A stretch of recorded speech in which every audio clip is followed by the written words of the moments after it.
მშვენიერეს Honda Cb500f-ს. ეს არის ჩემი ახალი მოტოციკლეტი, იგი ერთი თვეც არ არის რაც მყავს. ასე რომ ამ ვიდეოში ვისაუბრებ ჩემს პირველ შთაბეჭდილებებზე და თუ რატომ გადავწყვიტე მაინცდამაინც ეს კონკრეტული გამხდარიყო ჩემი შემდეგი მოტოციკლეტი. ბევრი ინტერესდება მისი მონაცემებითა და პერფორმანსით, ამიტომ გადავწყვიტე რომ ყველაზე ხშირად ასმულ შეკითხვებს ამ ვიდეოთი გავცე პასუხს. ალბათ იცით წინა ვიდეოებიდან რომ ყავდა აქამდე KTM Duke 200 ერთი წლის ცოტა მეტი ხნის მანძილზე, რომელიც იყო ჩემი პირველი ბაიკი და სწორედ მან შემაბიჯემინა, ასე ვთქვათ, მოტოსამყაროში. როგორც უკვე მოვყევი ჩვენი ისტორია, ეს წელიწადში მე განვითარდი როგორც რაიდერი და დრო იყო უფრო მძლავრი და უფრო ძიმე მოტოციკლეტი შემეძინა. ხოლო მოცემული ბიუჯეტის და გამოცდილების ირგვლივ ვეძებდი არიანს და როდესაც მოვძებნე Honda-ს ეს მოდელი, მართალი გითხრათ, არჩევანის გაკეთებაზე ბევრი არ მიფიქრია. განვიხილავდი ასევე ვარიანტებს 650 კუბატურის ირგვლივ, მაგრამ მაინც ჩავთვალე, რომ უკეთესად და უსაფრთხოდ ამ კუბატურის მოტოციკლზე განვითარდებოდი. რაც შეეხება ტექნიკურ მახასიათებლებს, ალბათ გაინტერესებთ. მოტო არის 471 კუბიანი, 2016 წლის მოდელია, გახლავთ 2 ცილინდრიანი, parallel twin ცილინდრით, იწონის 190 კილოგრამს. მისი ტოპსიჩქარე 180 კმ/სთ-ია.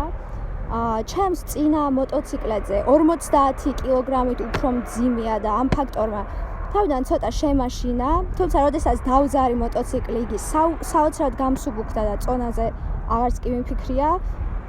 არის 43 თორქისა და 46 ცხენის ძალის მფლობელი. კონკრეტულ მოდელს ABS-ი არ აქვს, თუმცა არის ABS-იანი ვარიანტებიც. ასევე მისი წინა ამორტიზატორები არის რეგულირებადი, ეს ყველა ბაიკს არ აქვს სხვათა შორის. და მინდოდა ხაზი გამესვა, რომ ამ ბაიკზე შეგიძლიათ წინა ამორტიზატორების დარეგულირება. მიუხედავად იმისა, რომ ეს მოტო შედის დამწყები კლასის მოტოების სიაში, მაინც ვთვლი, რომ პირველი მოტოციკლი რომ ყოფილიყო ეს ჩემთვის, მაინც გამიჭირდებოდა მართვის სწავლა. მიხარია, რომ Duke 200-მა მომცა საჭირო გამოცდილება.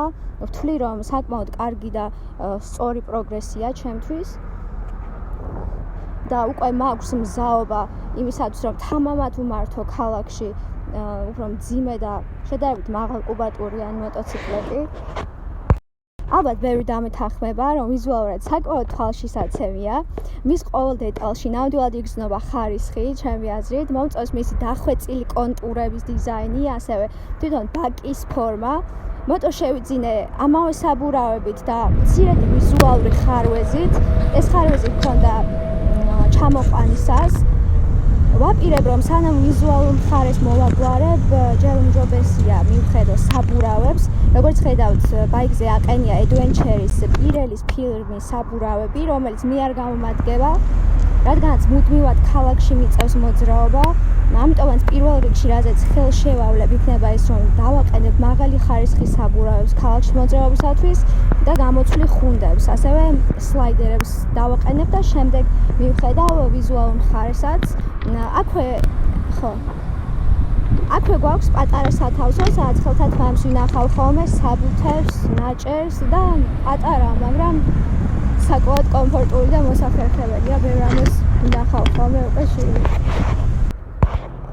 რაც შეეხება ჯდომის პოზიციას, საკმაოდ კომფორტული ნეიტრალური ჯდომის პოზიცია აქვს.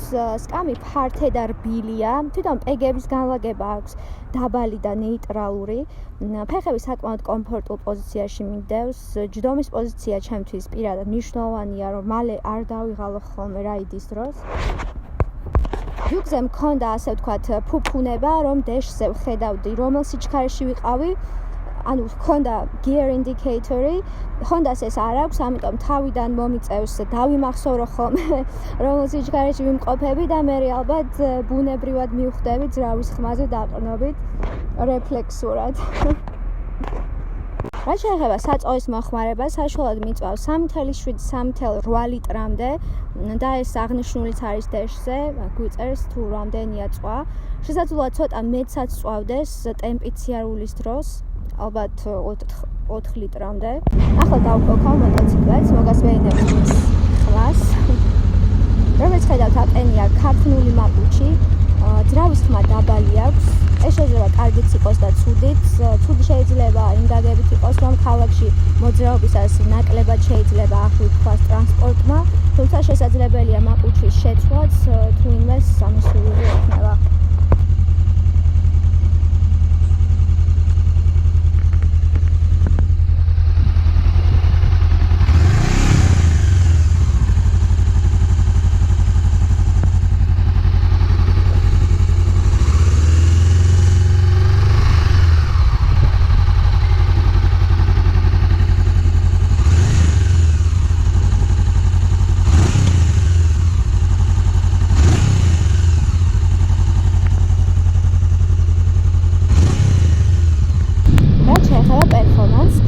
მოტოციკლეტი ძალიან ადვილი სამართავია, სხარტი, მოქნილი და ნამდვილად ძალიან ჟღერია. ქალაქში გადაადგილება ძალიან კომფორტულია. თავიდან რატომაც მეგონა, რომ რადგან უფრო ძიმე ბაიკი მეყოლებოდა, საცობებში გადაადგილება გამიჭირდებოდა, თუმცა საერთოდ არ აღმოჩნდა ეს მართალი. ადრე დუკზე ვთქვი ვიდეოში, რომ როდესაც შედარებით მაღალ სიჩქარეში მოძრაობდი, მოტოციკლეტი ძალიან მსუბუქდებოდა და არც თუ ისეთი კომფორტული იყო. რა თქმა უნდა, აქვე უნდა აღვნიშნო, რომ ბიუკორასი და ეს კონკრეტული საერთოდ სხვადასხვა კლასია და ნამდვილად არ შეიძლება ერთ-ერთზე შედარება და რაც ევალებოდა, ასე ვთქვათ, ჩემ მოტოციკლს ძალიან კარგად ასრულებდა და არ იყო იგი გათვლილი მუდმივად მაღალ სიჩქარეში ხანგრძლივად გადაადგილებისთვის. თუმცა Honda შემთხვევაში მაღალ სიჩქარეში მოძრაობისას შენარჩუნებულია სტაბილურობა, არ წუხდები, არც თუ ისე ვიბრაციულია, კომფორტულად გრძნობ თავს, როდესაც მაღალი სიჩქარით გადავადგილდები ტრასაზე, თუმცა უკვე მაღალ ბრუნებზე 7000 ზემოთ ვიბრირებს.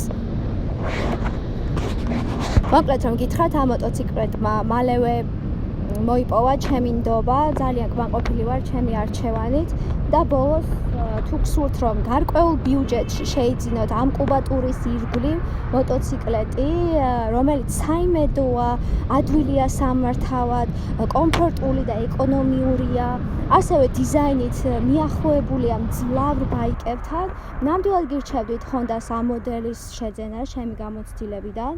მაქვს საკმაოდ დაკავებული რეჟიმი, როგორც ხვებს, რა თქმა უნდა, თან მუშაობ, თან ვსწავლობ. ეს მოტოციკლი როგორც წინა, უნდა იყოს ჩემი ყოველდღიური მეგზური ყველგან და ვატყობ, რომ დიდი ხანი მეყოლება, რადგან სრულიად მაკმაყოფილებს ამჯერად მის მონაცემები.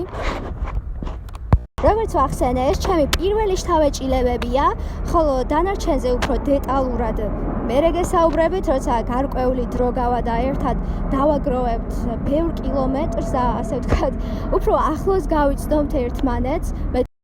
და როგორც ყოველთვის, მადლობა ყურადღებისთვის და დროებით გემშვიდობებით. თუ მოგეწონათ ჩემი ვიდეო, თხოვნა მოიწონოთ და გამოიწეროთ ჩემი არხი უფრო მეტი მსგავსი კონტენტისათვის.